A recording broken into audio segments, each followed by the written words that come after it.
Crosby from the corner, twisting and turning inside out. Beautiful move, trying to get to Sonami. Holds, he shoots, he scores! Absolutely! The pitch, high fly ball center field. It's hit pretty well toward the wall.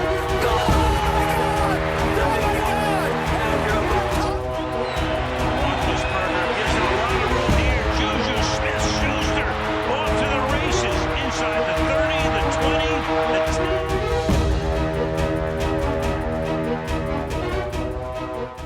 We live? Yeah. All right, folks, this is a live TV show. Welcome to Pittsburgh Sports Line live in the BP TV studios right here in the municipal building. We have some confusion because the sick Smoking Jim Frazier returns.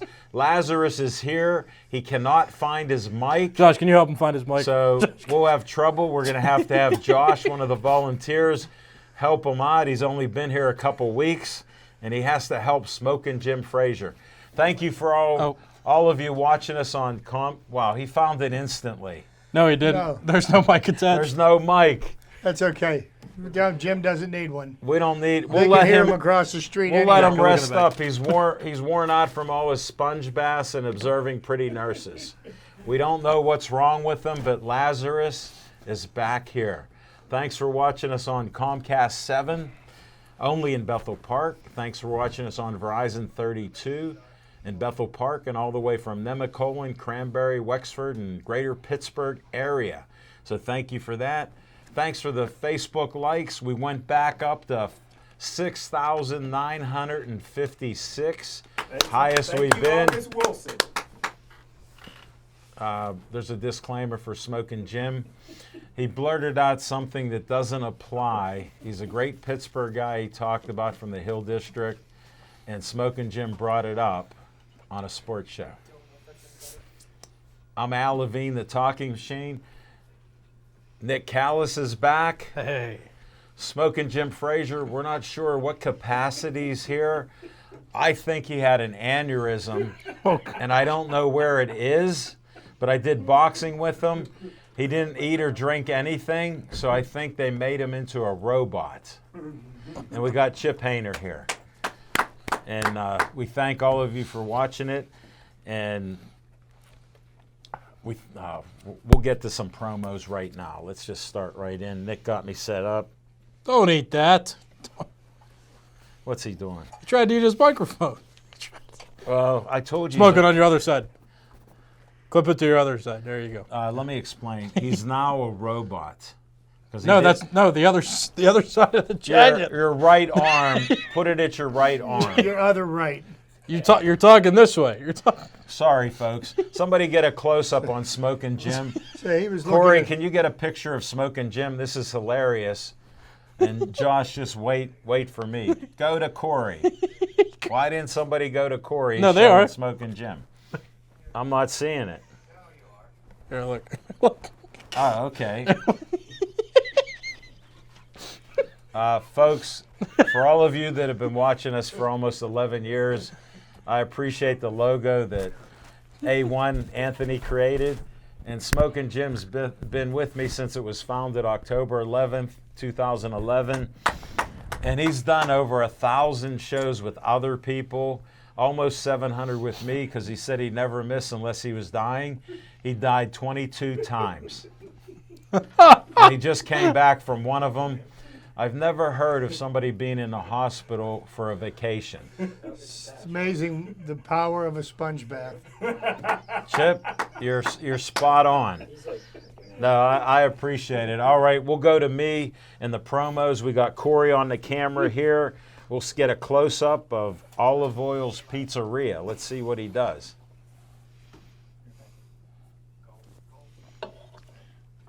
Look at that close-up. It looks great. Olive Oil's Pizzeria sponsors our show with an XL pepperoni pizza, steak hoagie, and Anthony had to pick it up. I was doing a talking machine show with a great band called Crash Army. They're in the running for going to the Hollywood Bowl in September or in October to play. They're number 5. So if you find out how to vote for the Holiday Bowl, vote for Crash Army. I'm promoting them on my show. just did it before. They played 2 great songs. Corey, Mike, and Josh are great. They came in. I gave them a slice of Olive Oil's Pizzeria, and they go to Homestead, Penn Hills, and Uniontown. So they're spreading around through the area. They're a great group of guys. Corey was in the Army for 4 years, a veteran. Thank him for his service, and vote for Crash Army. All right, Olive Oil's Pizzeria, great Italian food, great pizza, hoagie, salads, pasta, you name it, desserts. Frank Fanera, the owner, sponsors our show. We appreciate him. And you can go to Hillcrest Shopping Center, give him a call, 412-831-1900. All right, we'll see what Corey does on this one.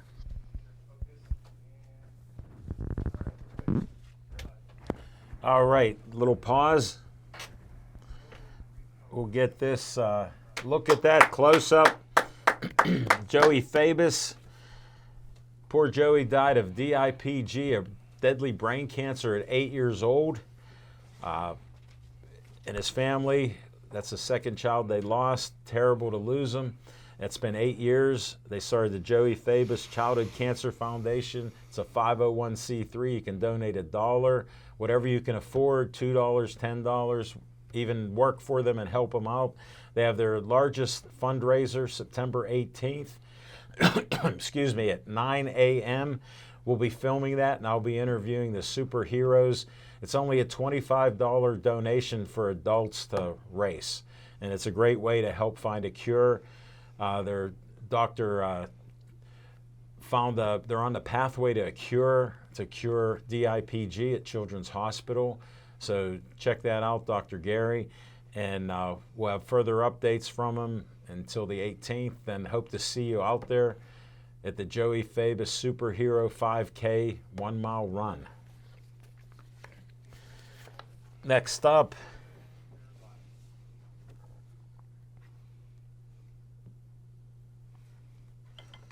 I won't play my video. All right, little technical difficulties. Thanks, Corey. That's a great shot, close-up shot of the Bethel Park Historical Society's Schoolhouse Arts and History Center, a 1905 original high school in Bethel Park, 2600 South Park Road. Red and white trolley is right there. You can't miss it. It's been totally remodeled from top to bottom. Even has a old flagpole with a new flag, and they have different activities they do there. They have a library. They got military uniforms and all kinds of good stuff in there. They do events. They've done graduations, weddings, parties. They got Wi-Fi for Smokin' Jim. They got Reginald's Coffee. They have Wi-Fi, and they have roasted coffee from around the world with a roaster right in their shop. And their coffee is better, from all my friends that drink coffee, which I don't know. Hundreds of friends have told me, go there for their coffee. It's great. They're being remodeled right now, so I'm not sure when they have their reopening. But check it out. They love their coffee, and I like my green tea there. I'll stay with that. All right, Corey's at the rescue again. Thanks, Nick.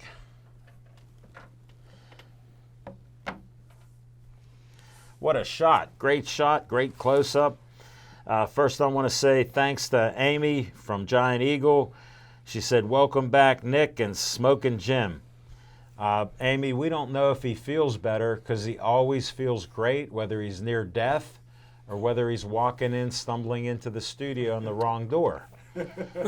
and that's the truth, Fax. I'm not picking on him. I'm just telling it how I see it. And then Chief says, Smokin' Jim looks strong. Chief, I know you wear glasses.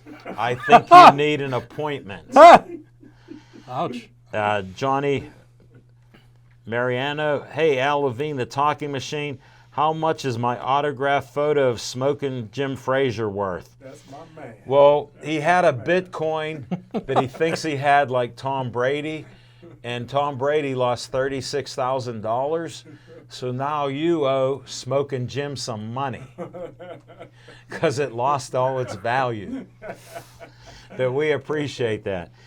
And Amy, we talk about sports, so we know what the Steelers did in their game. But thank you.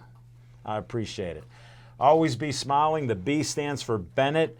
He was a handicapped child that had 2 kidney transplants. His dad, Dean, gave him the last one. He lived to 16 and a half, and he died from complications, but he always had a smile. Look at his smile and happy face. He never gave up, never quit. And his parents, out of respect, they call it Always Be Smiling to honor Bennett. And they have events and fundraisers. They're a 501c3, and they gather money to help families that have kidney transplants for their children. And they pay for their visits, hospitalization, whatever they could. Just check their different events out. Thanks to everybody that liked their page like I did and brought it up over 1,200 likes.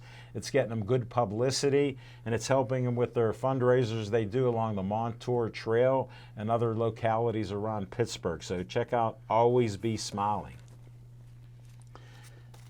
Next up, we'll see what Corey can get on this one. I heard Anthony in the control room. He said, Corey's on the money. Guess what he is? Look at that shot. That's Uncle Sam with my smiling face on it. I want you for BPTV. You can work here and be a volunteer. You can learn. Look, we got Josh Fabus, the newest rookie. We got Corey here. He's been here a little bit longer than Josh. We got Nick, been here 2 years. We got Anthony. We don't have A2 anymore, but Anthony's been here 2+ years.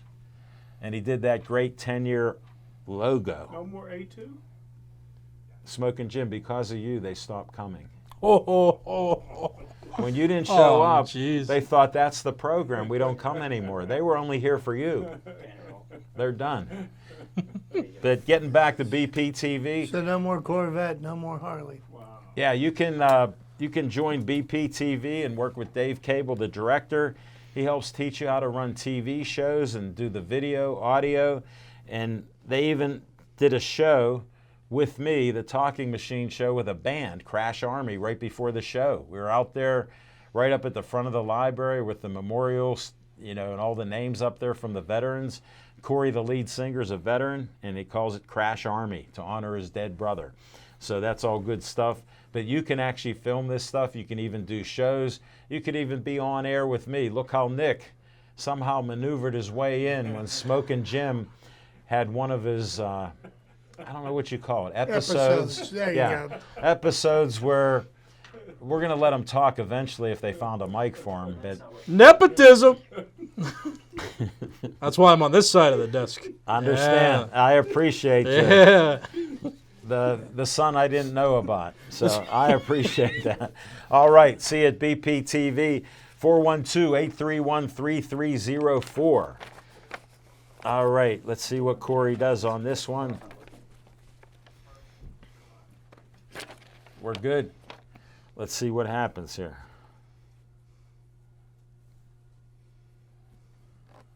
Great shot with Kathleen Miller. She has kidney disease like I did. She was at 17, couldn't get a transplant, but as you drop down to 15, she needs a transplant, so she did this flyer for over a year.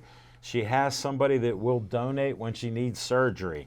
And they tell you when you get down to 15 like I was, my son was a donor, a living donor. She has a living donor lined up. So we'll find out when she gets her transplant. Prayers for Kathleen. Next up, here we go. So far, so good with Corey.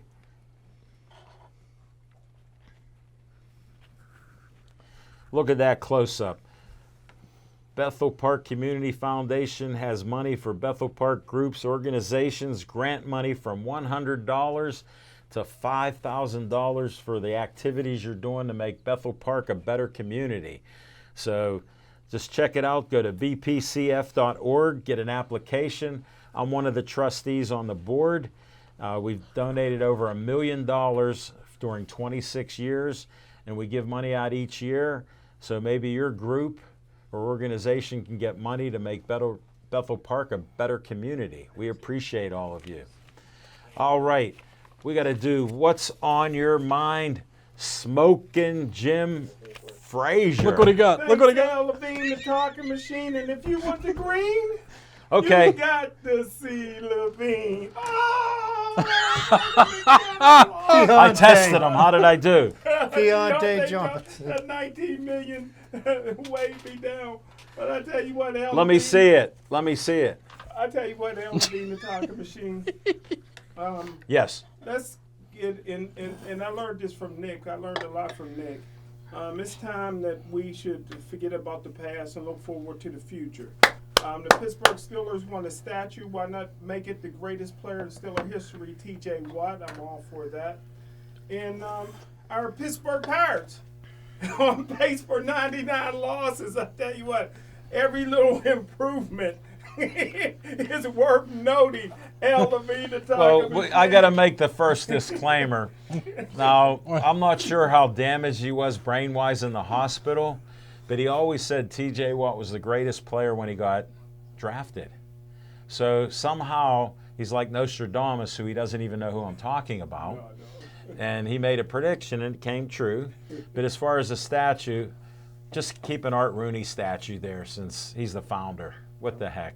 Just like call the stadium Rooney Stadium so you don't have to cry about it, and we lost Hines. And as far as all your things there, buddy, these are his own opinions, and whatever he says that doesn't make sense to you, just laugh like we do. Well, I'm going to be real quick. I'm going to break this up Good. into 2 segments. Okay, that's enough. Go to Chip. I listened to the show last week. It was an excellent show, especially when my man, the VIP, came in for his 6 minutes that was strong. And I agree with the Barry Bonds. Listen, Chip got on me a little bit for Omar Khan. And I agree with Chip and Levine, the talking machine, that the Steelers and Omar did a good job signing Fitzpatrick. Boswell would not have given Deontay Johnson $19 million. I said Omar should be a VP because he has no general manager experience or background. He's never hired a head coach. He's never developed the scouting or personnel department. Steelers never had a GM before. The greatest in the history of the Steelers was Dick Haley. He was director of player personnel. Tom Donahoe, another great one, director of player personnel. Kevin Colbert hired as director of player personnel, promoted the general manager, being the first in the history. Omar Khan, who's the best capologist in the NFL, he threatened to leave if not promoted to vice president, which would be a huge pay raise. The Steelers promoted him and then hired an assistant general manager to do the job. Again, I've never given the Pittsburgh Steelers team since 1972 a grade below an A or a B. I gave individual draft classes grades. And when I come back, I will talk about how I could give a grade of a D of a class that has T.J. Watt. I'm coming after Chip again. And that's what's all. I got to do a major disclaimer here, and it's on a personal note. I've been listening to Smokin' Jim for 11 years. And Smokin' Jim, did you ever draft anybody individually and get them on a team? No, who did you draft? No, I'm asking straight questions. Yeah. Did you ever work for the Steelers? I drafted Ike Taylor. Did you ever work for the? Answer a question. And I drafted Okay. Antonio Brown in 2010. Now, did you get paid by the Steelers, or did you just eat steak? I got paid. Okay, well then you worked for them. Now, No, I'm independent. okay, well I can't get a straight answer from my friend. Omar Khan worked for the Steelers. Smoking, hold your mic in response. We can't hear you. Yeah, we're getting no replies from you. So Omar Khan gets paid by the Steelers to do a job. Okay. Hasn't he done a job? Do you know what job he had? He's one of the best at what he does. Okay, I have to ask you this question. When you sign a contract with people and negotiate, would you know that they played football? What? Good answer. Good answer. That's why I question everything he says. Let me make it very simple. Read my lips. Would you know that the people he signed the contracts played football? You know the Steelers is a big organization. They got accountants. They got financial Friends, people. They got I don't want to scouts. debate. He doesn't answer questions. Yeah. Well, let me just say this, and we'll go on to He Chip. follows somebody The else's Pittsburgh playbook. Steelers in their history never had a quarterback coach. until they tried to promote Mike Mularkey. He says, I can't coach quarterbacks, but I can be an offensive coordinator if you hire me a quarterback coach. And the Steelers ever Okay, since but had a quarterback coach. You went off the subject. You're so far gone. I asked about somebody you were disrespectful to called Omar Khan. I didn't disrespect him. Yes, I you said did. he's not a general manager, and he's not. Well, neither are you. I So didn't- how would you grade him as a general manager, and you couldn't answer whether he knows that they play football? I don't know what you're talking about. Here's what I'm talking about. He Ebonics. signs a contract with football players. Does he know that they play football? They tell Omar Khan this. No, They say- wait, No, stop. let me finish. Let me just try to answer your question. You're They not. for 20 years, they told Omar Khan, and he started at New Orleans and did a great job there. They says, listen, we got $50 million. These are the 4 players we need to sign, plus we need this much left over. Find it for us, and that's what he does, and he does it Okay. better than anybody in the NFL. Let me make this He a- can't be a general manager, so the first time in their history, they signed an assistant general manager to do the job of a general manager. I know your points are different than mine. Like if you coach football players, do you know they play football? I was coming after Chip. You want me to come after you too? Yeah. He's spicy with the mic. Put a mic in his hand. we're gonna go another minute or two. You played football. Is that a yes or no? Did you have football coaches? What sport did they coach you in? Football. Okay. What sport does Omar Khan I work spent a for? lot of time in the club in the tub. Woo! Smoking Jim. To all your fans out there, I think he dropped a notch or two. No offense, he's my best friend, but his mental activity is like 0 or negative. You said I had an room. You don't even know what it is. You don't know what it is. My man, I just asked a simple question. Again, Omar Khan works for who? The Pittsburgh Steelers What are they? What kind of team are they? football team. Do employees know about football being played for the Steelers? Yes, sir.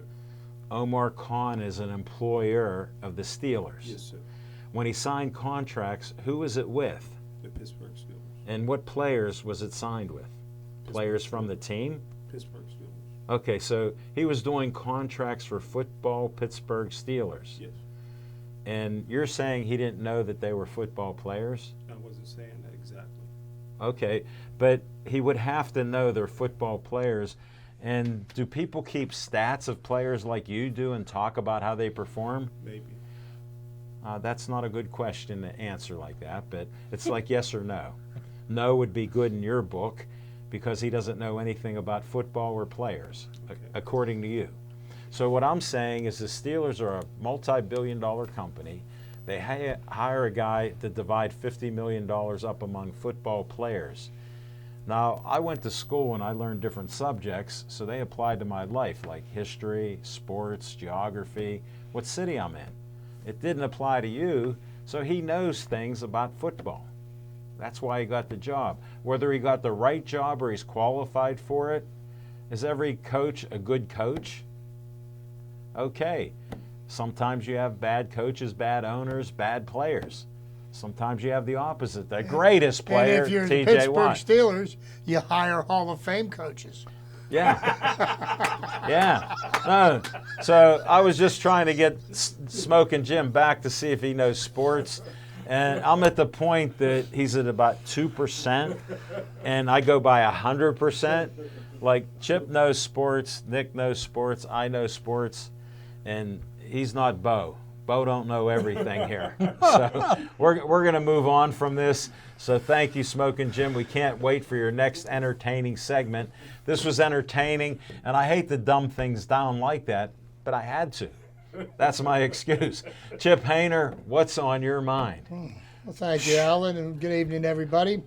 And I'm going to go kind of like all over the place with what's on my mind.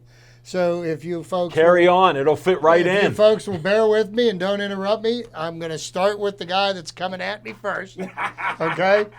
Because I love him like a brother, okay? First off, to comment on the Pittsburgh Pirates' inaugural Hall of Fame class. And I find it laughable that people seem to think that it's a joke that Barry Bonds was not elected in the inaugural class.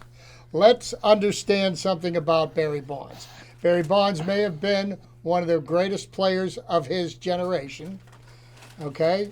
No doubt about it, okay? And he was an excellent Pittsburgh Pirate. Is he deserving of being in the inaugural Hall of Fame class? And I very strongly say no. And here's the reason why. I'll give you a real classic example of how good of a teammate he was. Let's go back to the last game he played for the Pittsburgh Pirates. It's the bottom of the ninth inning, the National League Championship Series against the Atlanta Braves. Pirates are in the field. Barry Bonds is playing left field, playing kind of deep. Andy Van Slyke's playing a little bit more shallow in center field. He motions to Barry Bonds before the final batter gets up to move in. Barry Bonds takes his glove, puts it up like this, and flips him the bird and doesn't move. The batter, which is a weak hitter, hits the ball that bounces 2 or 3 times in front of Bonds, who then has to rush in and pick up the ball and not be able to throw out the slowest runner in baseball, Sid Bream. Had he listened to his teammate and positioned himself closer to home plate, he would have thrown Sid Bream out, and who knows, that Pirate team may have won a world championship. So if that is the kind of person that is deserving of being in your inaugural Hall of Fame, then I guess I'm confused. First off the list. Second, 2 weeks ago, Rob Manfred made another one of his huge mistakes, which he seems to be quite adept at doing. He decided that it was a good idea to let Pete Rose come to Citizens Bank Park in Philadelphia to honor the 1980 Philadelphia Phillies World Series team. Now, Pete Rose has been banned from baseball, and this was a banishment from baseball that he agreed to and he signed off on. So he comes into the park. A sports reporter who happens to be a female takes the opportunity to question Pete Rose about the sexual relationship he had with a 14-year-old girl in the mid-70s while he was married. And Pete Rose's comment to her was, "That happened 55 years ago, babe," and walked away from her. A real class act. Then he gets on the air during the Phillies broadcast that had no dump button and starts describing a play in which he was involved. And instead of saying that the pitcher threw him a waist-high fastball, he used another term to describe a man's piece of anatomy on live air, and then followed that up by saying the more colorful determination of the word poop on the air. It begins with an S and ends with a T. This is the kind of piece of warm fecal matter that Pete Rose is, besides being a degenerate gambler, and it's proof positive why he should never be reinstated to baseball. and so there's that. Next up, Steelers, 20-0. They're going to the Super Bowl. Okay, they're going to make the Miami Dolphins not be able to pop the cork on the champagne, the 72 Dolphins. However, my observations of the game, I think the quarterback play from the Pittsburgh Steelers on Saturday night was adequate. It was good enough to win the game. I would have to say that I wouldn't say that there's one person that stands out as a favorite. Some things I saw that bothered me. Kind of a repeat of last year. Everybody's bowing down and shouting the praises of Kenny Pickett. Woo! He's the next franchise quarterback. Well, I want somebody to go back through history and tell me how many franchise quarterbacks were drafted that from the 20th pick on back in the draft. Not too many. Franchise quarterbacks are usually taken the first or second pick. Kenny Pickett may end up being a good quarterback. Here's the problem that I had with him. Didn't throw a pass further than 7 yards, okay?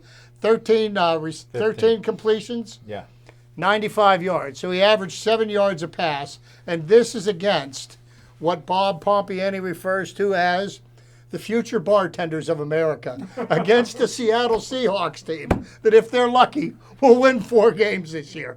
So, I'm encouraged by what I saw out of the Pittsburgh Steelers on Saturday night. Most of their starters didn't play, and I really expect the Steelers to have a dominant defense. And who's going to be the quarterback of the Pittsburgh Steelers? I don't care. The only thing I care about is whether the Steelers win or lose. Whether it's Mason Rudolph or Mitch Trubisky or Kenny Pickett, God bless them all. As long as they win football games, I don't care who it is. That's what's on my mind. Thank you, Chip. My friend Jim Ellenbogen said, Tom Donahue, also the grandson of former Mayor and Governor David L. Lawrence. That's right. Smoking Jim doesn't know who David L. Lawrence is. Wait, is that the same guy that Bill Cowher ran out of here? No. Yes. And Jim Ellenbogen said, in honor of me, it's a wild caught moment. Then he has another thing for Smoking Jim. He goes, ask Smoking Jim about a honey, or as I call him, sweetie. He goes, that's what his expertise is. Ralph, hello to Ralph. He said, that's my man. He said, Amy, the reason the Pirates are losing is Mitch Keller, who's a good pitcher, is pitching. So thanks, Ralph, for your insight. We appreciate you interacting with the other fans of our show. And when I get to see the comments, I had some technical difficulties, so I didn't get to see it. But let's ask Nick Callis, since he was gone a week, what's on your mind? Also a lot. So Okay, carry on. So doing some statistics work with the Pirates, doing shows on the Fan over the week, or the weekend, I should say. Well, actually, I did them all last week too. Found out that the Pirates are the 3rd worst at striking out in Major League Baseball, which is cool because maybe that's okay. Maybe they're producing runs, but they're not doing that either. They're like the bottom 7 of teams in run production and home run hitting this year. So it's like, again, it's like, bad. What's their home runs? Be specific. They're like 105 as a team. How low is that? That's like 5th Okay. worst. So I just want to understand it in my old mind at 66. So they say you get a lot of strikeouts because you're hitting homers or trying. Yeah. Are we trying to do either one? I don't know. And that's just my question. That's Just what's on my mind. question. I'm just kind of like, okay, well, they're not doing either one. So, like, cool. Are they just a bad team? Sure. And I try to make sure that I observe other teams around Major League Baseball just to, again, figure out, are we fixing the game or are we fixing the Pirates? Have Which you one watched is- the Yankees and judged? I have, Okay. and that's exciting. But the thing is, too, it's like, it's one thing to be a Pirate fan and go to the games and enjoy the atmosphere at Pittsburgh. It's another thing to sit in a hot booth for 4 hours covering the game yourself. When you got to do that, you really start to figure out what the Pirates are all about, right? Like going to PNC Park and celebrating and stuff because it's great. That's fine. But again, hot box for 4 hours. I really get intimate with the Pirates. Are you getting paid to do this? I am, but it's a rough time, and when you're watching and analyzing to figure out what the heck's going on with the team, and then you're looking up statistics to try to put on a show, you really get intimate with the team. So that's all I'm saying. They're not great right now, and they're not producing runs, and that's part of the reason why they're not winning games. So that's number one. Number two is Kenny Pickett is great. Maybe. Who knows? I'm kind of with the whole I don't care who's a quarterback thing. I really want it to be Pickett because I think that Pickett's going to be the best option. I think he's going to be a franchise quarterback. But that's not what's going to happen this season. Nobody should have booed Mason Rudolph because,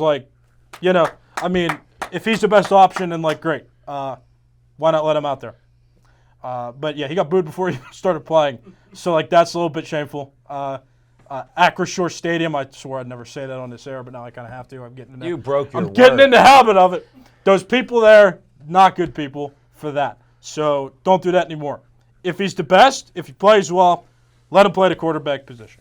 Number three, Deshaun Watson did an interview with one of our insiders at Didi Kinkubala, and the man apologized. He backpedaled a little bit, said, I make mistakes as a human being. So, I'm just trying to move on and get better. Well, that's great.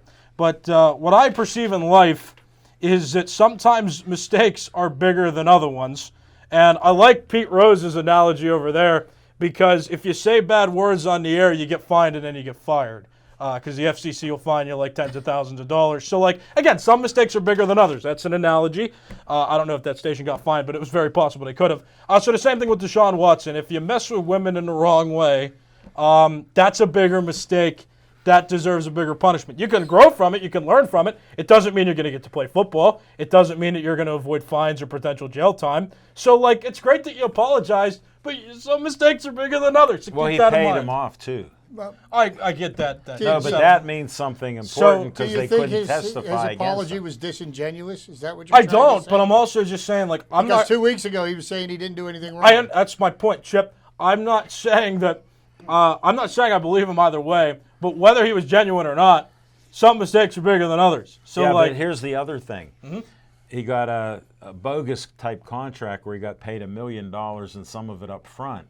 And lo and behold, how do you pay women off so then they can't testify? That's the question I I have know. for you. I hold the ground that not every settlement that exists in courts have to do with silencing people or getting out the easy way. Well, here's the so I question. don't want to generalize that point.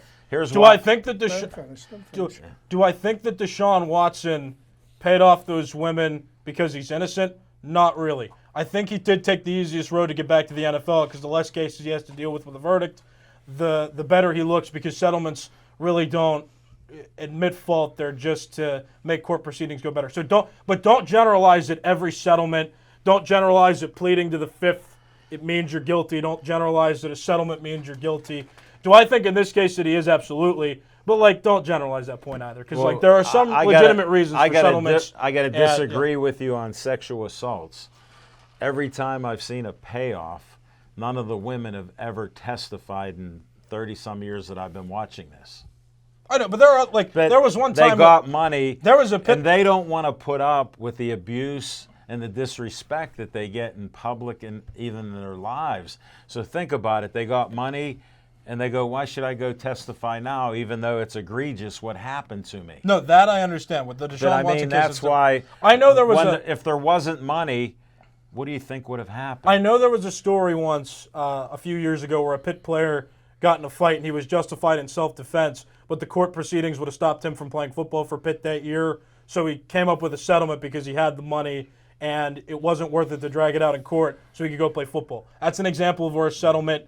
Except this is off the sexual assault, which Deshaun Watson did. I agree with you. We're talking the same type We're saying of the thing. same thing. Yeah. Don't generalize settlements, but do I think Watson's guilty? Absolutely. That's that.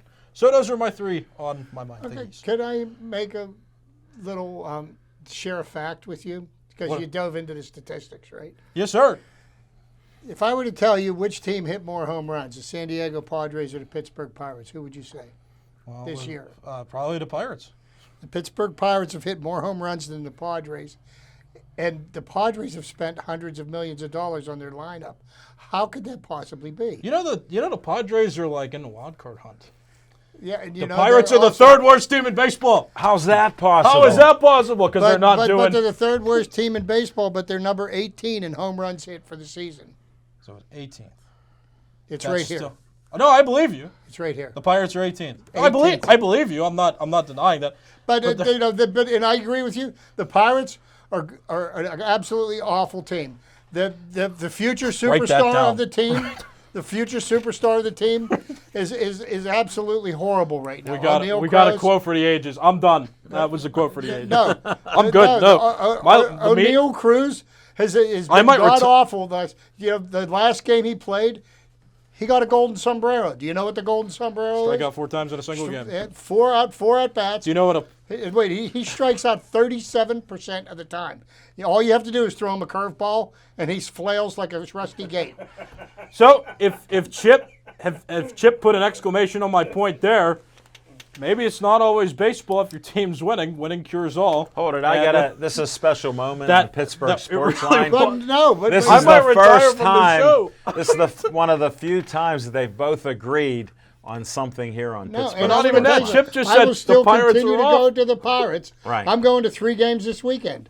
Okay, I'm You're going allowed to see to, the Red yeah. Sox, the Reds, and I'm going to go watch the Braves play. And I love watching the game. I love going to PNC Park. I love the Pirates. I love the game of baseball. I'm never going to stop.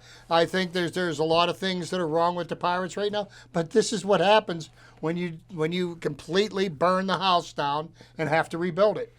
But they're not in the burn stage anymore. They're in the let's start seeing some progress stage. And let me tell you, do you go to any away games? Who's Like, saying that? regularly go to away games? No, because Okay, I don't so get much of a chance. Let to me just travel. remind you all, I work at the Fan. I work the Pirates Radio Network booth. I'm in that booth for 4 hours getting intimate with what the Pirates are doing. I was working the game when Tyro Estrada hit the walk-off home run. It wasn't a fun scene, okay? So I get intimate with that team. Sunday, you mean? Sitting in a room with gray walls and heat, looking at a board and watching a tiny monitor with them on the television. It's a rough time. Yeah, it was Right it now. was it was rough. I watched the game as well. Oh, did I got both of you beat. I went to see the Yankees play their second game here. What was it, last month? I stayed through the whole game. It was good the first 3 innings. 15-0. 16-0 when we were Yeah. done. Look, I would've- We stayed the whole game. You talk about a little 5x5 room was torture. I had a whole stadium and Smoking Jim. But you were at the stadium. I was at the No, I stadium. never. And Smoking Jim cares nothing about baseball. He got a free Yankee hat and a $5 Hey, jersey. I was there the night before. Got I my know. Mazeroski. You ball. saw it all. Saw a great game. I didn't. Jose just- Quintana pitched his butt off. I'm just trying to say, too. No, but I'm saying I've been tortured, and I'm like a neutral party. But and at least these- you go get food at the stadium, maybe walk around, take we a didn't breath. want to Now, spend I the will tell money. you We something. went to the Rivers this year, Casino. The concessions at PNC Park are way below par. I mean, they're pathetic. I haven't As a been matter there of fact, I started eating before I went down to the Quit ballpark. making wings. All right, we got to move on. Nick, are you done, or Yeah, can I'm we done. let We're Jim good. just babble on how he likes baseball and somebody called him Vita Blue accidentally? Don't forget your microphone, by the way, wherever it went. You want to hold that? Yeah, if you're, yeah. Okay. Just check in with us. Can you say hi? Check in. Okay. Good. There's actually something wrong with him. We're going to see if we can get the paramedics to come in here and take him home. We don't know where he lives, but we're going to have him take him home. We'll leave his vehicle here, some white vehicle with a Chevy in it, but just watch out for it on our streets. But yeah, thanks for your input, Smoking Jim. Not on baseball, though. I like my vehicle the way I like my doctors. Yeah, we're not going to go there. I don't want the race card coming out. So we're good. But you have a black hat on. What's on my mind? Pittsburgh sports fans. Look, we got fans talking about baseball. Some love it, some hate it. We got Steeler football. And the mentality of the Steeler fans, I've been talking about 11 years on the show. We win one game, we're going to the Super Bowl. We lose a game, do what Smoking Jim says, fire Tomlin and all his coaches. And here we should have had it because he was calling all the defensive plays for all these years.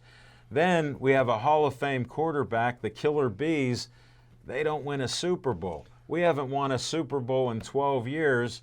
And now Kenny Pickett, playing against other scrubs, did 13 out of 15. I don't even watch preseason games because I just go by the reactions. So I'm a believer in the Steelers. They're going to the Super Bowl. And I had one question, and I'm going to leave it at this. How much has the offensive line improved? And we'll go on to Fiction and Fact with Smoking Jim's Almanac. 10 seconds.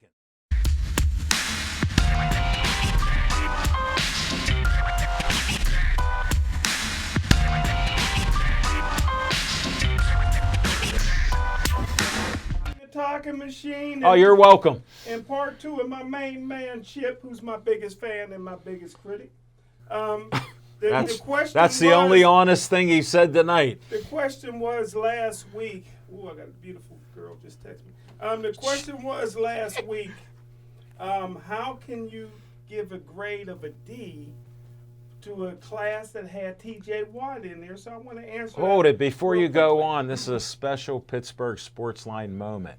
Smoking Jim watched the show, and he's going to try to explain it, Lucy, how he come up with D and D minuses when Colbert's been complimented on his drafts. I'm trying to win over some of Chip's family reunion folks. It that won't watch work. the show. It won't work. All right. Go ahead, though. But it is a special moment for us. Listen Like closely. Roberto Clemente always says, for me, a first-round draft choice holds the same grade as a seventh-round Time out. draft choice. Time For out. me, that's Did for you ever meet Roberto Clemente? Claudio told me he said that. But I Well- was at the game when he hit his 3,000. So you say. Who we was have pitching?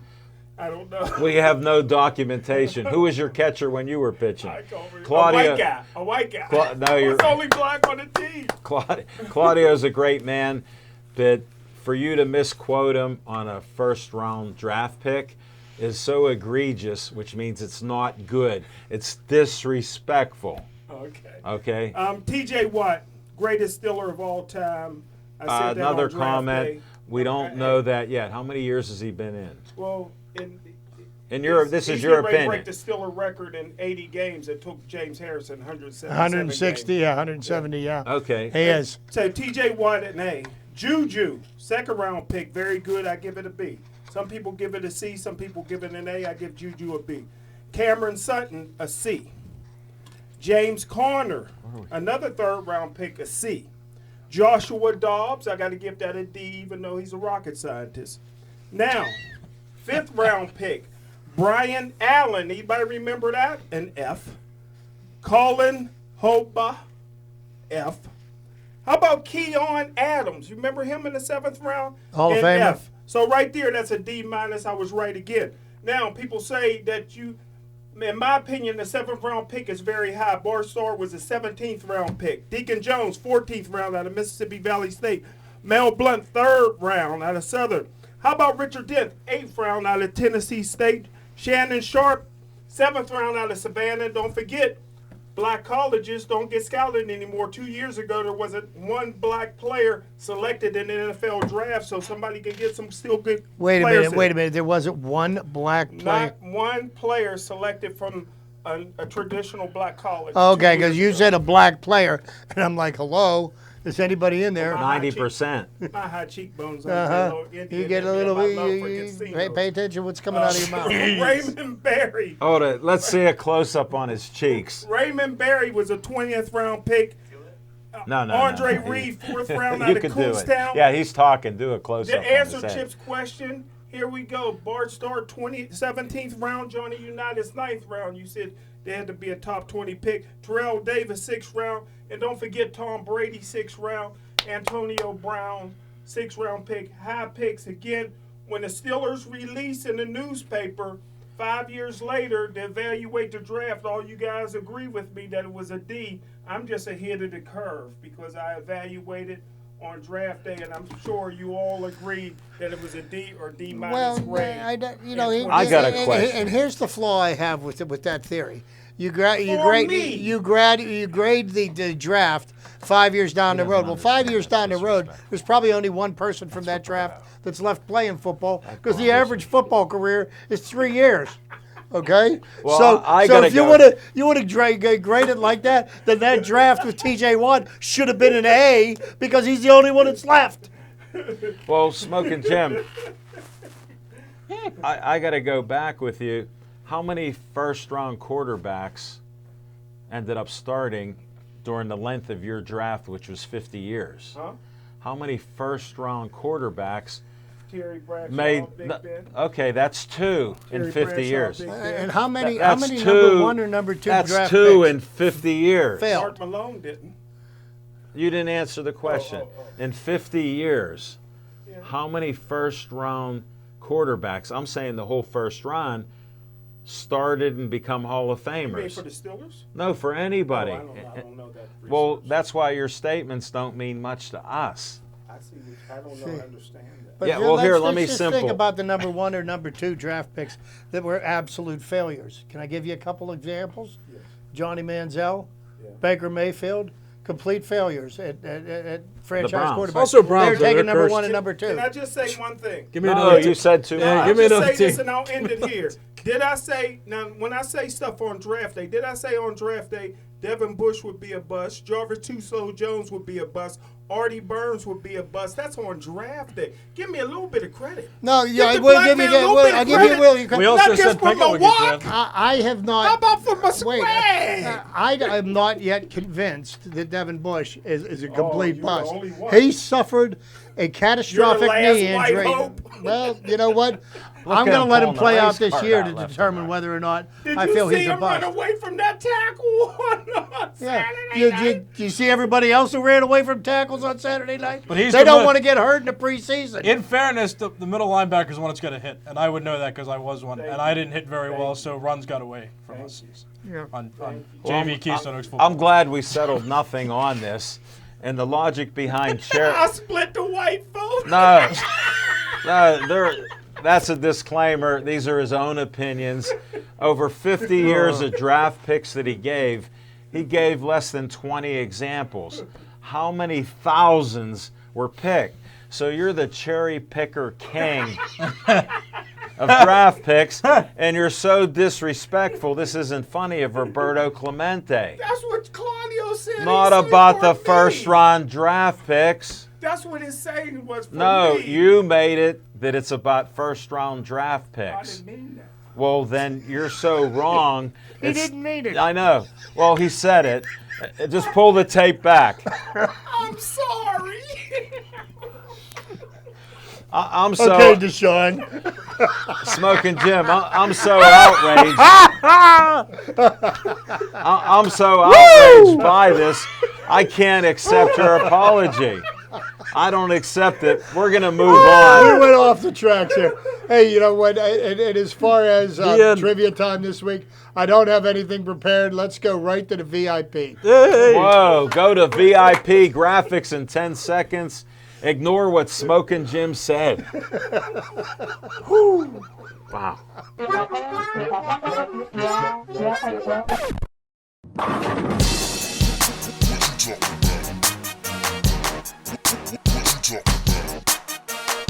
Let's talk about sports.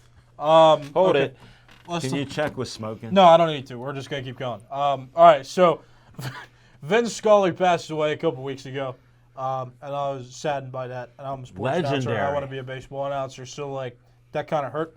And I didn't necessarily want to break the news because it happened Tuesday night, like, after the show. So, like, whoops, it's not really all that big news anymore. But, Ghost. like, yeah, I see the ghost. But I did want to talk about something because I've been listening to announcers, like, constantly as it relates to my job. So I figured out something that might be hurting baseball subtly that nobody thinks about, but that has to do with announcers and maybe a slight tweak, and announcers could maybe help things get a little better. So usually I hear when a pop-up gets hit or there's a routine play, a lot of the times the announcers they call the play like it's inevitable that something's going to happen. And here's a pop-up on the infield. There's Newman under it, and yeah, he's got it. That's out number one. Something like that. So, like, I think that when you call that, especially when you're on radio and you're not watching and you're listening, there's no suspense in that.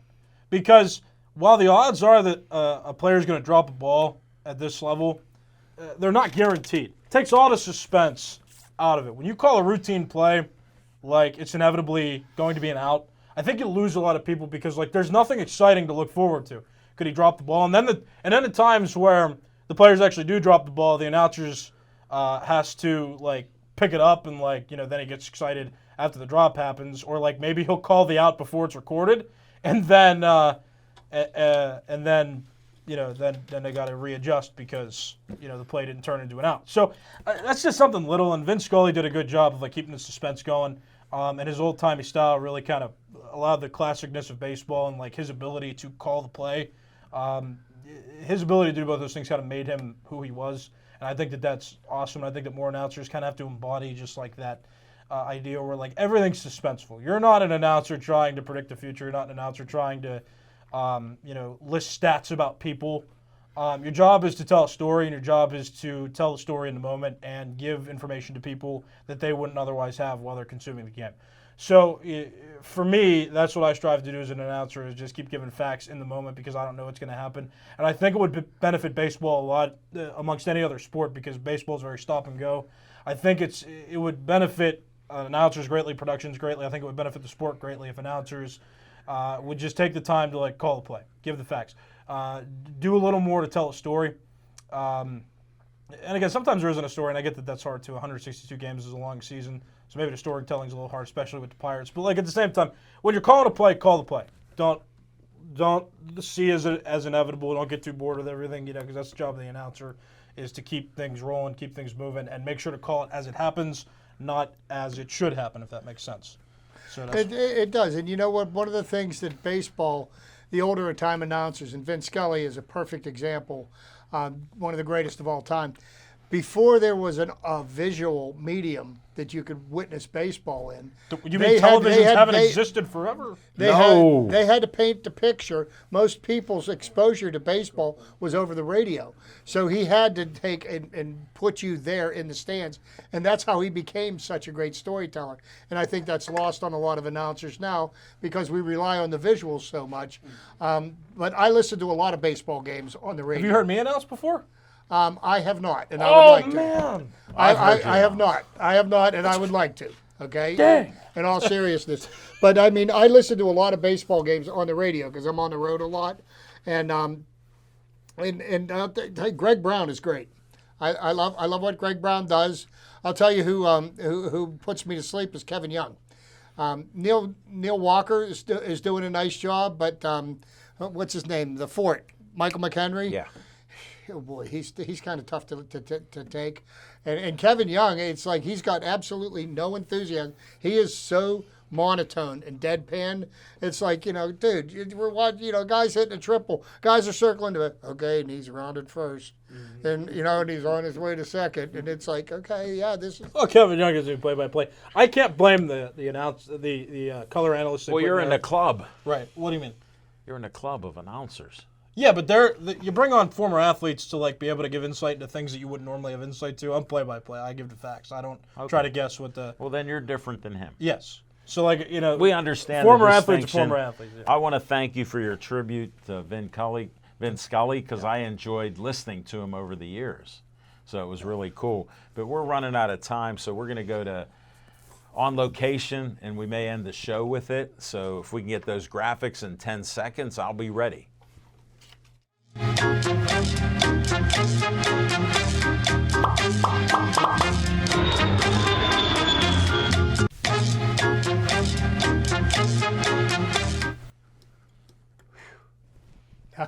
With Einstein. Right.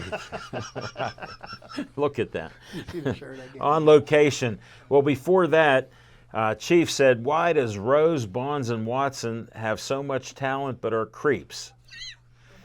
Tony from Chick-fil-A, who Smokin' Jim calls Anthony, he never met him, he goes, did Smokin' Jim lose a bet? Yes. He was in the hospital for a week. If he has a steady $250 bet every day, he lost all of it. He didn't make it, as he continues to wear the same Yankee hat. I support it. Jim Ellenbogen, he's one of our sharp fans.